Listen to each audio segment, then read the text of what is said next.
Olá pessoal, tudo bem com vocês? Hoje nós vamos então dar continuidade ao assunto que nós começamos a conversar no vídeo anterior. Nós vamos continuar a falar sobre Grécia Antiga. A gente então viu na semana passada, vamos relembrar um pouquinho. Eu falei para vocês então sobre essa divisão. A gente vai falar sobre a Grécia pré-homérica, homérica e arcaica. Obviamente que não falei tudo no primeiro vídeo, não vou falar tudo nesse aqui. Prefiro dividir em mais de um vídeo, como eu também falei para vocês no outro vídeo, se não me engano, para vocês poderem absorver melhor, vocês poderem entender melhor, porque Grécia é um assunto muito bom, muito bacana de você poder conhecer, é muito legal. Mas tem muita informação, tem muita coisa, então se pegar e jogar tudo assim em cima de vocês não vão curtir, né? E a intenção não é essa. A história em si, mesmo que alguns não gostem, mas a história em si, ela é muito bacana, é muito legal. E tem assuntos, então, tem pontos, então, que caramba, você tem que usufruir da melhor maneira possível. Então, esse assunto de Grécia, a gente vai ter mais vídeos ainda aí, tá? Vão ter assuntos que eu vou falar, sucintamente aqui para vocês, mas que depois eu me comprometo a gravar os vídeos para mandar, falando melhor sobre isso, para vocês poderem curtir um pouco mais.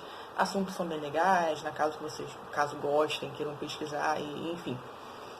Para mim também, eu sou suspeita em falar de Grécia, porque além de ser apaixonada por esse período da história, da antiguidade, Grécia especificamente, como eu falei, eu fiz na minha pós, na UERJ, o meu trabalho de conclusão da pós.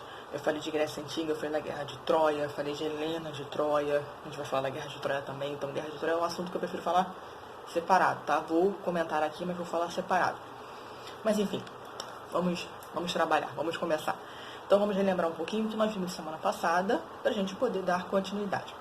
Então na semana passada, no vídeo anterior, nós começamos então a falar sobre esse assunto. Falamos, assim, citei para vocês, das 4 fases políticas que a Grécia vai ser dividida: monarquia, oligarquia, tirania e democracia. Democracia, esse conceito, Brasil uma democracia, e tantos outros países que são, que têm a democracia como ideia política, digamos assim. Então esse conceito de democracia vai surgir na Grécia Antiga, e tantas outras coisas, tantos outros conceitos, costumes, enfim, que nós vamos adotar para a nossa vida, as heranças, que os egípcios deixaram, os mesopotâmicos deixaram, fenícios deixaram, gregos vão deixar, romanos também vão deixar, e que nós, no mundo inteiro, utilizamos. A gente também vai falar sobre Atenas e Esparta, as 2 polis mais conhecidas. E polis, eu não lembro se eu falei para vocês no vídeo anterior, mas já vou comentar agora para vocês. Então vamos lá. A polis, que a gente chama de cidade-estado, nós já falamos desse conceito em Mesopotâmia, cidade-estado, tá? Só vocês procurarem nos vídeos aí que eu já coloquei de Mesopotâmia, que tem esse conceito de cidade-estado. Cidade-estado seria o quê? Vou dar um exemplo. Vaticano. Já ouviram falar do Vaticano, O Vaticano é o ponto central, da Igreja Católica, É a sede do governo da Igreja Católica Apostólica Romana no mundo. Lá vive o Papa, que atualmente é o Papa Francisco. Ele é o chefe da Igreja Católica, não só o Papa, ele é o chefe. É a pessoa que comanda, É o dirigente da Igreja Católica no mundo. Bom, uma cidade-estado, então no caso do Vaticano, ele está em um paísinho europeu, a Itália, ok? E o Vaticano, por mais que ele esteja inserido dentro do território italiano, ele é um território italiano, mas ele tem o seu chefe próprio, o Papa tem as suas próprias leis, tem as suas próprias regras, tem o seu próprio banco, o Banco do Vaticano, enfim. É um local que não depende, que não segue as regras, digamos assim, as ordens que vêm da Itália, tá bom? Do governante da Itália. Por quê? Tem o seu próprio governante, tem as suas próprias leis, as suas próprias regras, é independente, tá? Então as polis, porque polis vai ser a expressão de cidade-estado dentro da língua grega. Então a polis, a cidade-estado, é algo assim, é independente, tá? Tem seu próprio chefe, suas próprias leis, seus próprios costumes, e assim vai ser. Dentro da Grécia nós vamos ter várias polis, e as mais conhecidas serão Esparta e Atenas. Você já deve ter ouvido falar. Esparta, que é conhecida pela questão militar, e Atenas, que era voltada assim para uma educação mais assim no foco político, econômico, Então Esparta era educação militar, o foco deles, e Atenas a educação política, econômica, enfim, é diferente. Mas quando a gente falar sobre isso, tá? Vai ser legal. Então, esse conceito de polis, ele vai ajudar na formação, né, das características também políticas, culturais, sociais de toda a Grécia e tudo mais. Essa questão do conceito também de cidadania vai surgir também na Grécia Antiga. Essa coisa da inclusão, da exclusão, quem era considerado cidadão, quem não era considerado cidadão, também vai ter essas características. Então, cara, é o que eu falei pra vocês, tem muita coisa pra gente falar. Então não dá pra falar tudo em um só vídeo. É muita, muita coisa mesmo, né? Eu mesmo, quando eu tô em sala de aula, é um assunto que eu levo 2, 3 aulas. E ainda resumindo, né? Porque se for deixar, a gente vai embora. Então, vamos relembrar. A Grécia, em questão de localização geográfica, né? Origem, a Grécia se originou, a atual Grécia, né? Ela vai se originar na Grécia Antiga, então nós chamamos de Grécia Antiga, que também era conhecido como Hélade, tá? Muito do que a gente sabe da história da Grécia Antiga foi registrada por grandes historiadores como Heródoto, Homero próprio, a Grécia ela vai se originar no período que nós chamamos de Idade do Bronze, estou só relembrando, tá? Para a gente poder continuar. Esse período, então, em que as cidades-estado vão se formar, chama de pré-homérico, né? Os historiadores chamam o período de pré-homérico. E vários povos que vieram da Península Balcânica vão habitar, né? Vão dar origem, vão formar a Grécia Antiga. Então, destaco para vocês os aqueus, eólios, jônicos, dóricos, são os povos, né, que vão se instalar naquela região e que vão dar origem ao povo da Grécia Antiga. A maior parte do território grego era irregular, era acidentário, então dificultava muito a produção agrícola. E o que eles vão conseguir ali plantar, cultivar? Uva e oliva, né? Como eu falei para vocês, uva para produzir vinho e oliva, que a gente aqui conhece como azeitona, né? Então eles vão utilizar, obviamente, na produção de azeite, tá? A Grécia, ela vai ser cortada por golfos, principalmente pelo Mediterrâneo, pelo mar Mediterrâneo. Então, os gregos desenvolveram um comércio marítimo muito intenso, tá? Assim como os fenícios também, que desenvolveram um comércio marítimo bem grandioso. Os historiadores, para poderem estudar melhor essa fase da história, eles vão dividir a Grécia em 3 momentos, né? Em 3 etapas também. Grécia continental, Grécia peninsular e Grécia insular. A Grécia continental é a parte territorial que correspondia ali no continente, voltado para o sul da região dos Balcãs, né, do Mar Egeu, também do Mar Jônico. Peninsular, o próprio nome aí já diz, península, tá? No caso ali corresponde à península do Peloponeso, que fica no Mediterrâneo também. E insular, que era formado por diversas ilhas do Mar Egeu. Por exemplo, Rhodes, Delos, Quios e as maiorias, né, que eram as maiores cidades aí desse período, tá? Bom, nós também falamos sobre a história da Grécia também, que vai se dividir em 2 fases, período pré-homérico e período pós-homérico, tá? Para poder entender um pouco melhor. Ilíada, Odisseia, que eu vou falar também para vocês depois com mais tranquilidade, né, que são as grandes obras de Homero. E aí a gente tem a divisão aí, depois desse período pós-homérico, a gente divide assim, né, em 4 fases, que são o período homérico, tá? O período arcaico, clássico e o helênico, tá? Eu estou só citando algumas coisas para vocês, a gente vai poder falar um pouco melhor depois sobre isso aí. Falamos então do período pré-homérico, dessa primeira parte do período pré-homérico. Falamos da ilha de Creta, falamos de Knossos, Faístos, né, que foram os grandes palácios construídos naquela época. Falamos do Minotauro, né, falei para vocês da lenda do Minotauro. Porque assim, a história da Grécia ela tem uma ligação muito grande com questões religiosas, né, principalmente nessa parte aí do período pré-homérico. Então, essa lenda do Minotauro é um homem, né, com cabeça de touro, para poder amedrontar os inimigos e tudo mais, de Creta principalmente. Então, ficar no labirinto, aquela coisa toda, você deve ter ouvido falar sobre isso aí. Deve ter algum jogo, alguma coisa que retrata isso. Então, só para relembrar, foi assim, o rei Minos de Creta, ele teve seu filho Androgeu morto pelos atenienses, então ele declarou guerra Atenas e conseguiu vencer. E como punição, ele estabeleceu o sacrifício de 7 jovens, né, de 7 mulheres atenienses, e elas deveriam ser dadas para o Minotauro, que ele estava preso no labirinto do palácio de Knossos. E aí Teseu, um grande herói ateniense, bem conhecido, ele vai até Creta para poder matar essa criatura, para poder matar o Minotauro. E aí, para não se perder no caminho, né, quando ele entra no labirinto, ele usa um rolo de linha que foi dado a ele pela filha do rei Minos, era Ariadne o nome dela, que ela se apaixonou pelo Teseu e tal. E aí, o que ele faz? Ele vai colocando, né, conforme ele vai andando, ele vai deixando a linha atrás dele. Aí ele encontra o Minotauro, ele consegue vencer, né, ele mata o Minotauro, e aí ele vai voltando, né, pelo caminho que ele deixou, ele consegue sair, então, do labirinto. E aí, então, né, isso aconteceu dentro da história, da mitologia, enfim, tá? Mas nós paramos aí, então, né? Vamos, então, continuar. Hoje a gente vai falar sobre o período homérico, tá? Hoje vamos falar do período homérico, eu vou tentar não me empolgar muito, porque eu gosto muito de Homero, tá? E assim, já começando a falar de Homero, até porque o meu trabalho na construção da pós foi em cima dele, da obra dele, da Ilíada, de Helena de Troia ou Helena de Esparta, que eu prefiro chamá-la de Esparta, depois eu explico para vocês o porquê.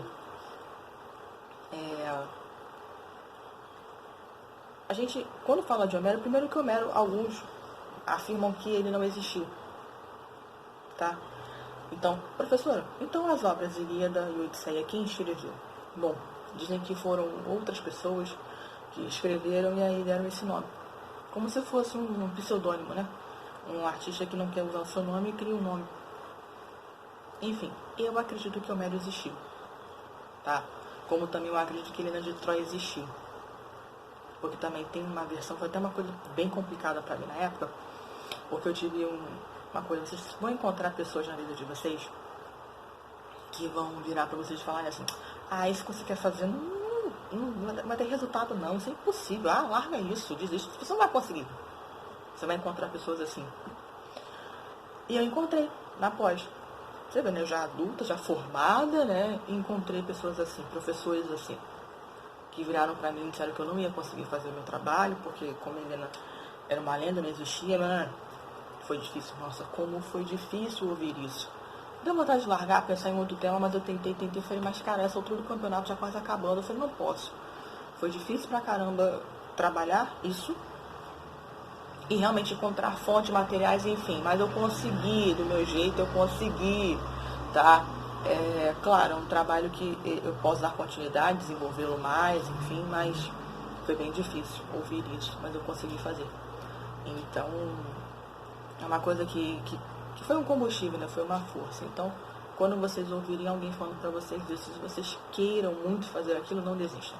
Usem isso como combustível pra vocês, sabe, como impulso para vocês continuarem com aquilo ali, tá? Eu consegui.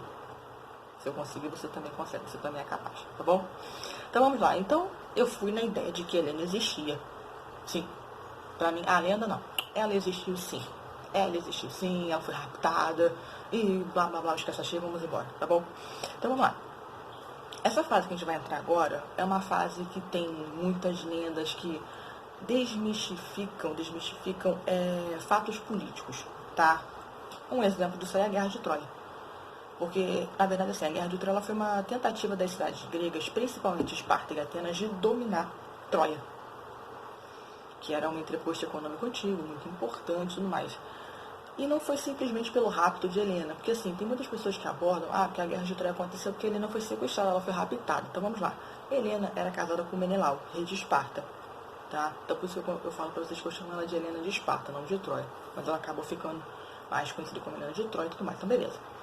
O príncipe Paris, troiano, né, ele vai raptar a Helena, do marido, de Esparta. Então ela vai pra Troia, fica com ele, assim, entre aspas, casa com ele, digamos assim, né, porque ela era casada, então vamos chamar ela se casar. Então, por isso que fala entre aspas, ela se casa, né, se torna a mulher dele, de Paris.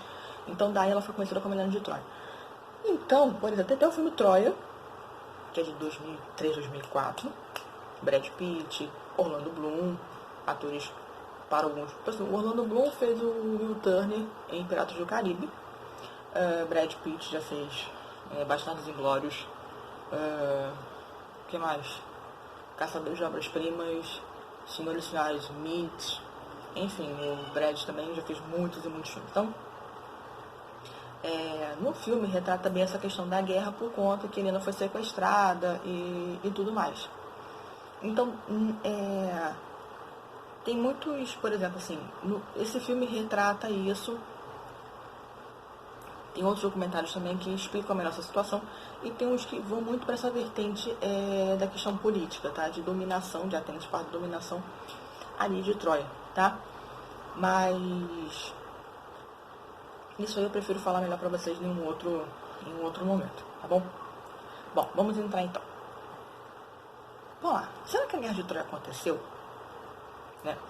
Então, Homero é um dos grandes nomes da cultura grega. Né? É o autor desses poemas épicos Ilíada e Odisseia, as primeiras obras assim, de grande produção artística e literária que os gregos deixaram de herança pra gente. A Ilíada vai contar a história da Guerra de Troia, esse conflito aí, né, que colocou de lado os opostos gregos e troianos, que é considerado assim uma grande história, que, como eu falei, né, você tem livros, tem filmes, tem muita coisa. E nas aulas de história também a gente fala bastante sobre isso, né? Mas é possível que essa guerra realmente tenha acontecido? Essa pergunta, ela é bem constante entre os historiadores, né? Mas a galera que trabalha, né, que estuda essa parte de Grécia Antiga. Então, assim, muitos historiadores, arqueólogos e outros estudiosos do tema, eles ficam, né, com essa questão latente, né? E até o final do século XIX, costumava-se assim, dizer que essa história era mais uma lenda grega, tá? E que fazia parte da mitologia grega e tudo mais. Mas isso vai mudar, graças a Deus, que facilitou também a minha vida, com um arqueólogo alemão. Gente, agora não sei se eu vou saber pronunciar o nome dele correto, tá? Acho que Heinrich Schliemann, tá? Heinrich Schliemann, eu acho que é mais ou menos esse o nome dele aí. Então, estudando a Ilíada, que é um livro... A Ilíada, gente, é uma coisa maravilhosa, tá? Ele é dividido em 2 volumes. Eu já mostro pra vocês que eu tenho aqui. É dividido em 2 volumes e são livros grossos, bem grossos, tá? Mas eu amo. Então, estudando a Ilíada e pelas escavações que ele fez na costa da Turquia, mais precisamente na colina de Hisarlik, ele encontrou indícios de que ali realmente poderia ter existido uma cidade. Essa cidade que ele buscava, a Troia. Na verdade, Troia, ela fica, o sítio arqueológico de Troia, né, o que resta de Troia, fica onde hoje é a Turquia, tá? Então, também, nessas escavações, o Schliemann, ele encontrou uma série de cidades também construídas sobre umas cidades que foram construídas sobre as outras, tá? Então, o que indicava que essa cidade, ela havia sido muitas vezes destruída e sobre os seus próprios destroços, eles foram construindo outras cidades. Tá? Então, cada uma dessas camadas de cidade recebeu o nome de Troia 1, Troia 2, e assim sucessivamente, até que ele contabilizou 8 cidades, ou seriam 8 Troias, tá? Então, cada uma delas foi construída em um determinado período da história. Sendo que as 5 mais antigas, que são as 5 primeiras, são da Idade do Bronze, que é mais ou menos 3.000 a.C.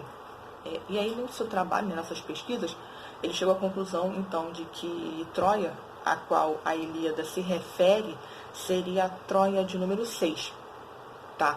Então, essa Troia que você vai conhecer na Ilíada, dessas escavações que ele pesquisou e tal, seria a Troia de número 6, a cidade que foi construída pela 6ª vez. Graças à arqueologia aí, né, que vai ser encontrado, enfim. Então, depois disso, já pesquisadores norte-americanos chegaram à conclusão de que a Troia da Ilíada não era 6, era 7. Era a 7ª. Porque eles acreditam que nessa época foi a época em que os aqueus passaram a habitar a região do Mar Egeu. E aí, o que vai acontecer? Não, um fala que é 6, outro fala que é 7. Então, você começa a ter vários debates, né, que os estudiosos, então, começaram a colocar, acreditando nessa lenda. Porque, assim, contudo, os debates, então, colocavam que tinha aqueles que afirmavam que Troia era uma lenda, e outros acreditavam que essas provas recolhidas eram insuficientes para provar que Troia realmente existiu. Então ainda ficava naquela coisa de que era uma lenda, de que era uma lenda. Mas aí depois você vai ter outros estudos que vão dar indícios, né, pra gente de que Troia possa realmente ter existido. Eu fico nessa torcida, né, que possa realmente ter, sabe, ter existido. E um deles é de um linguista americano. Americano? Sim, americano. É Calvert Watkins. Ele propôs que Troia realmente existiu e ela surgiu de um povo chamado Hitita, do povo Hitita.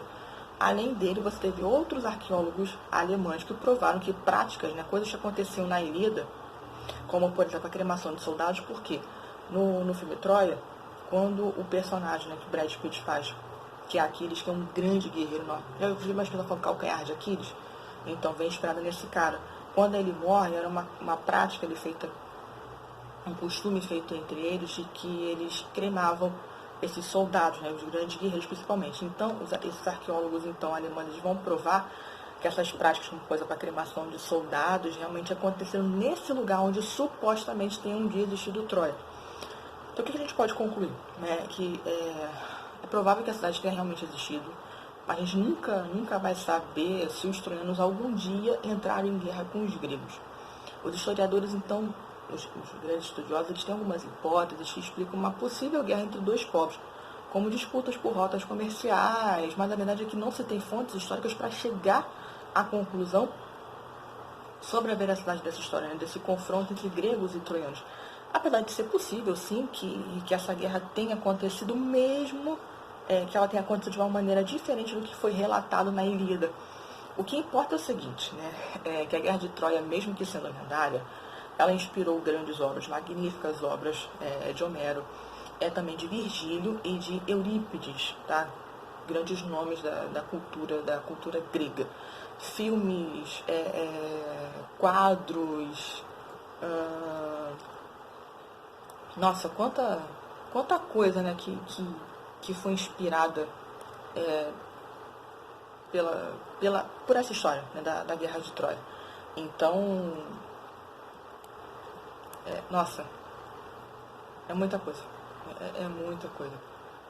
Então, assim, é uma história que a gente não sabe como é que se realmente existiu ou não, mas enfim. Espera aí que eu vou mostrar pra vocês a Ilíada, pra vocês verem o tamanho do livro. Espera aí. Ó, essa aqui é a Ilíada que eu tenho, tá? Do Haroldo de Campos, traduzida, tá? Que eu tenho. Claro que ela também em outros idiomas. Então aqui é a Ilíada, Homero, volume 1 e volume 2. Vou mostrar pra vocês, ó. São essas duas aqui. Pera aí, essa aqui é volume 1, tá? E volume 2. Aqui é a grossura das crianças, ó. É esse aqui. Tá? E tem também a Odisseia. A Odisseia que eu tenho é livrinho de bolso, né? Que é pequenininho. Não é pequenininho, tá? A Odisseia é uma história que ela teria acontecido depois da Guerra de Troia, tá? Seria depois do que aconteceu aqui na Ilíada. E a Ilíada, elas são cânticos. Não sei se vocês vão conseguir enxergar, mas eu amo essa edição porque ela, de um lado, ela vem em grego.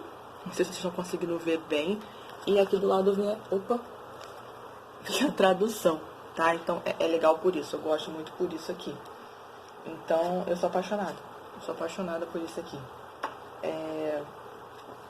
Então, são cânticos. É bem legal. É bem legal. São 24 cânticos, né? Esse aqui é o volume 2. É bem legal. Eu gosto muito do início, do volume 1. Vou ler aqui rapidinho pra vocês. Menes, a ira de Aquiles. A ira deusa celebra do peleio Aquiles, o irado desvario que aos aqueus tantas penas trouxe, incontáveis almas arrojou no Hades, de valentes e heróis espólio para os cães, pasto de aves rapaces.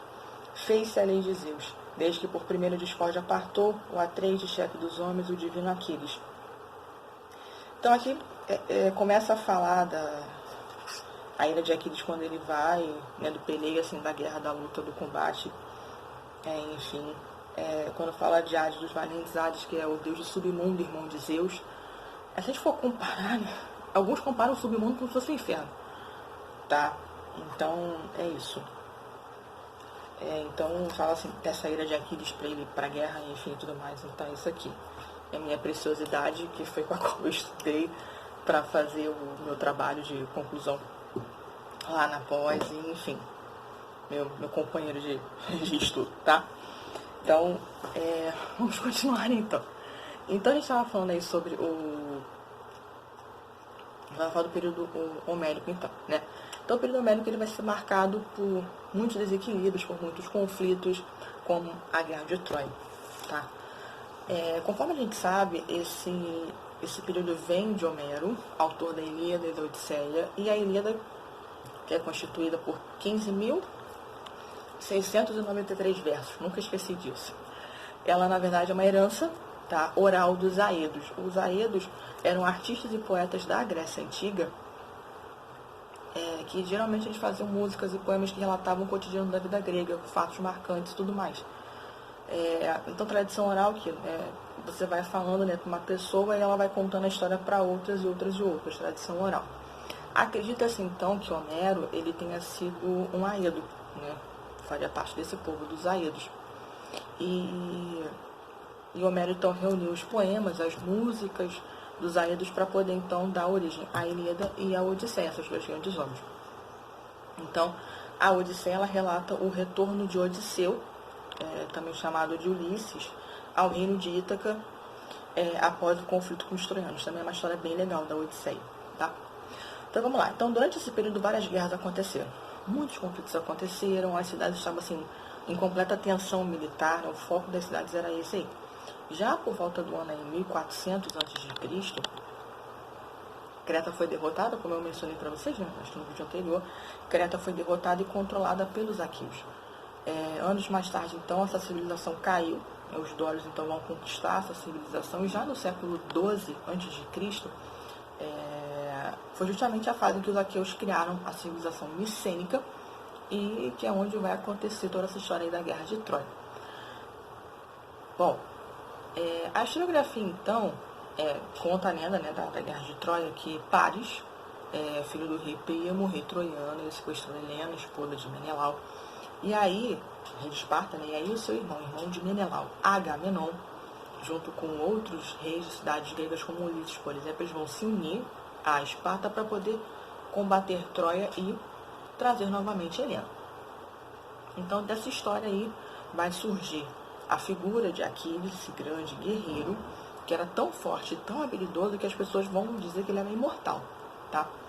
Só que ele tinha uma fraqueza, que era o calcanhar dele, era o ponto fraco dele. Por isso que a gente usa essa expressão hoje em dia para falar o calcanhar de Aquiles de fulano é tal, que quando a gente quer falar que é o ponto fraco de alguém, né?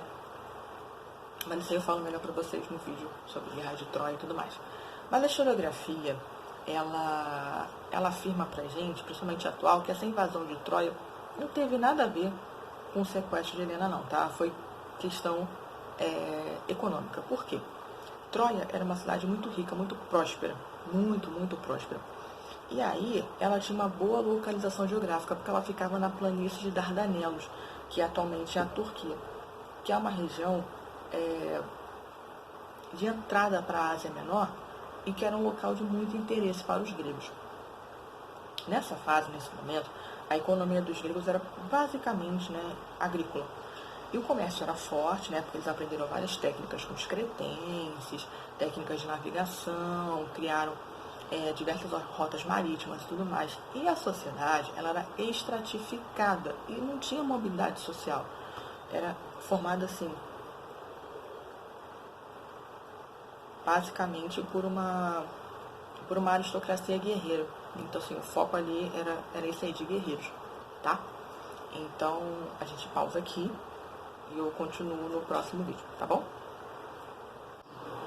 Bom, nós agora vamos falar, então, sobre o período arcaico, ok? O período arcaico, que vai do século 8 até o século 5 a.C., ele é nesse momento que vai acontecer a expansão marítima comercial dos gregos, juntamente com a fixação de colônias na parte norte do litoral do mar Mediterrâneo, tá? Nesse período arcaico, aí, em questão de século, do 8 ao 5, e, no caso de ano, né, do ano 800 até o ano 500 a.C. Vai ser um momento assim, a unificação do Estado grego, com apenas assim um governante, ela parece ser uma coisa improvável, tá?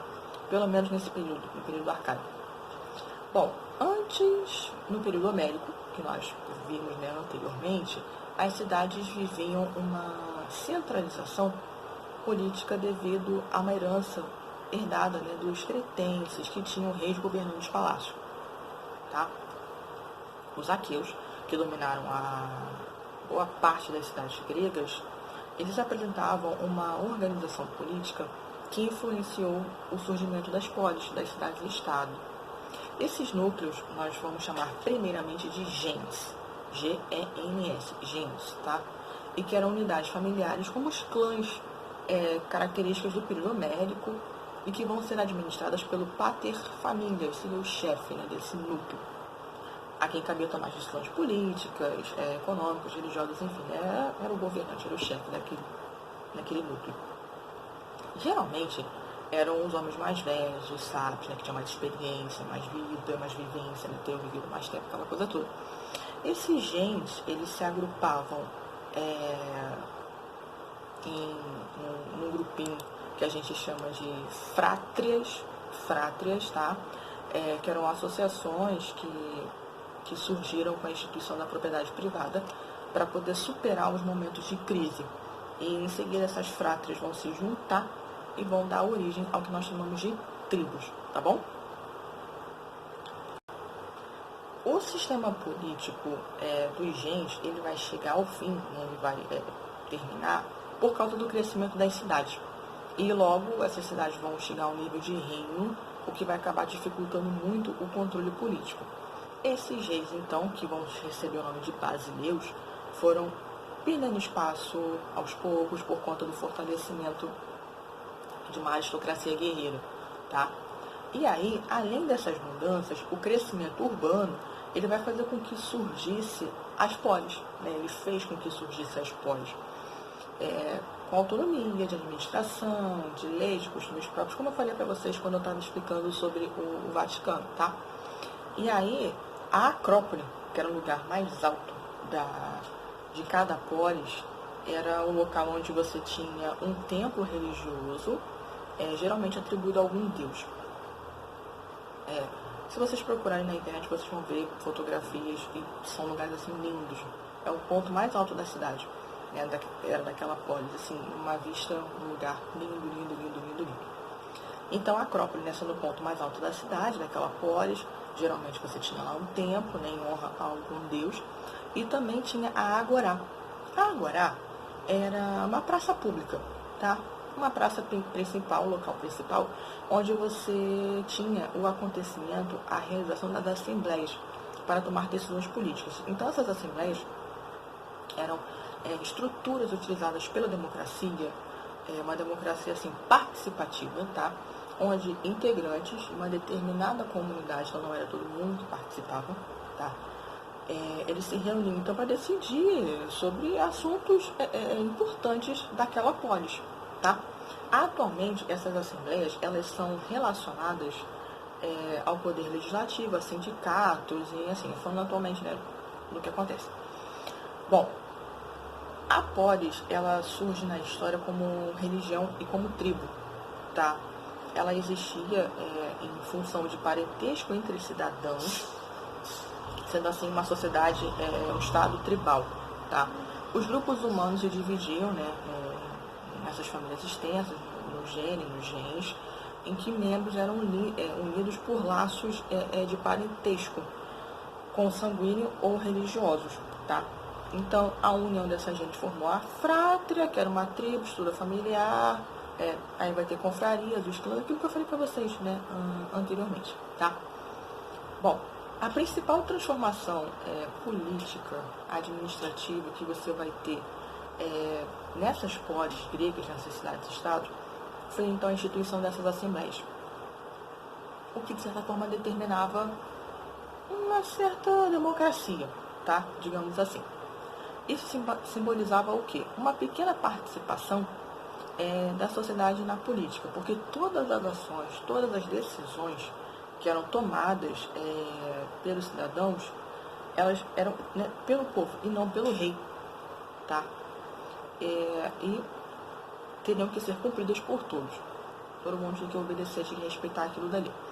Apenas a aristocracia, que é um grupo, é uma forma, tá, de governo em que o poder é exercido pela elite econômica, e poderia ser, né, quem poderia fazer parte dessa elite econômica? Os nobres, monarcas, regentes, tá bom? Então, apenas a aristocracia poderia participar dessas assembleias. Foi o que eu falei agora há pouco, nem todo mundo participava das assembleias. E aí, quem é que ficava de fora? As classes mais pobres, as mulheres e os escravos. Então, esses três grupinhos eles não faziam parte das assembleias, tá? Eles não tinham poder de decisão, não tinham voz, não tinham vídeo, digamos assim, tá? A verdade é essa. O comércio, ele vai ser uma importante atividade econômica na vida da polis, como, por exemplo, na utilização do excedente de produção agrícola. Falei também anteriormente, né, que a base de sustento, né, é essa produção agrícola na Grécia. Você também vai ter o desenvolvimento, né, de técnicas de navegação que vai facilitar esse processo econômico, que vai possibilitar também a criação de novas rotas de comércio com outras regiões. E aí, para poder também controlar isso tudo, eles vão criar moedas para poder controlar essas negociações. Ah, vende tanto, porque eu investi tanto, comprei tanto. Então, isso também vai ajudar a controlar a economia desses povos gregos. Mas sempre lembrando, a base da economia grega, né, com a propriedade privada, a agricultura e tudo mais. E aí, esse pequeno grupo aristocrático, ele acabou tendo, assim, essa questão da propriedade das terras, né, sendo privada, sendo deles, isso valorizou e eles foram enriquecidos. Então, o pequeno grupo acabou tendo maior destaque dentro desse período, que vai ser a aristocracia. Foi a partir disso, então, que você vai ter uma valorização e uma concentração de terras nas mãos de uma elite social. E, consequentemente, mudanças vão começar a acontecer. A estabilidade política, a estabilidade militar, ela vai ocasionar um grande crescimento populacional também, tá? Por exemplo, as terras também continuavam nas mãos de poucos, da aristocracia, como eu falei para vocês, e isso vai acabar gerando também uma grande insatisfação entre a população. Até porque a população só participava das decisões políticas, a população, não participava das decisões políticas, quem participava era só a aristocracia, então eles que decidiam, eles que tinham as terras, então eles que dominavam. A população não tinha voz nem vez. Então isso acabou deixando a população muito incomodada. O que vai acontecer? Começa então o clima a ficar tenso, começa tudo a ficar muito tenso. E aí você vai ter várias tensões, né, vários momentos de tensão entre o povo, entre a aristocracia, que acabou forçando, digamos assim, as polis a começarem a expandir territorialmente. Então, esse final do período arcaico, as polis, elas vão viver uma grande fase política, né, uma mudança, uma nova fase política, em que você vai sair de um projeto, né, de um tipo de governo que a gente chama de tirania, no qual é um regime político, né, que era controlado pela elite social ou por uma só pessoa, no caso aqui, né, as decisões políticas e econômicas ficavam na mão da aristocracia, então quem tinha poder, os mais ricos e tal. Então você sai dessa estrutura de tirania e começa então uma nova forma de governo que vai ser a democracia, tá bom? Que, como eu falei, é o que a gente tem hoje, né, no Brasil, por exemplo, e em outros lugares do mundo. Bom, então a gente pausa aqui, tá? A gente finaliza aqui essa outra parte do nosso vídeo. E no próximo vídeo eu falo para vocês sobre democracia e a gente então dá continuidade ao nosso assunto, tá bom?